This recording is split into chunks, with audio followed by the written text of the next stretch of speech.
বিক্ষুব্ধ জনতার ঢাকা ময়মনসিংহ মহাসড়ক অবরোধ, সড়কের দুপাশে দীর্ঘ যানজট। এলাকাবাসীর অভিযোগ, কথা কাটাকাটির জেরে অটোরিকশা চালক লিটন মিয়াকে হত্যার পর তাকোয়া পরিবহনের চালক মরদেহ ফেলে যায়।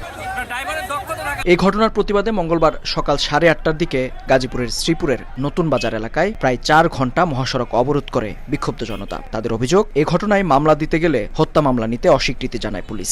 বিচার নিশ্চিতের পাশাপাশি স্থায়ীভাবে তাকোয়া পরিবহন চলাচল বন্ধের দাবি জানান তারা। বুকিং ক্লাস ভাঙ্গেলছে, ভাঙ্গেলানির পরে আর দুজনে তর্ক বিতর্ক হয়েছে। ওই যে তাকোয়ার ড্রাইভারে আর অটোর ড্রাইভারে টাইনে উড়াইছে এই গাড়ির মধ্যে, তাকোয়ার মধ্যে উড়াইছে, পাওয়ের রক কাটছে, গলা কাটছে, কাটতে এই জায়গায় পালাইতে হয়ে গেছে। পুলিশের রুট অ্যাক্সিডেন্ট মামলা, রুট অ্যাক্সিডেন্ট মামলা, এটা কি মামলা হলো? রুট অ্যাক্সিডেন্ট মামলা কি হলো?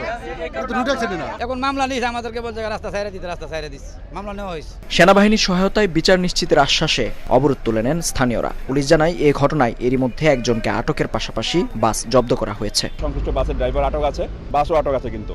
আর সুপারভাইজার যে যার নামে আসামি, দুজনে যার নামে আসামি, তাকে আমরা আটকের চেষ্টা করবো এবং সর্বোচ্চভাবে চেষ্টা করব। এর আগে সোমবার বিকেলে ঢাকা ময়মনসিংহ মহাসড়কের শ্রীপুরের নতুন বাজার এলাকা থেকে অটোরিকশা চালক লিটনের মরদেহ উদ্ধার করা হয়। মেহেদী হাসান, সময় সংবাদ, গাজীপুর।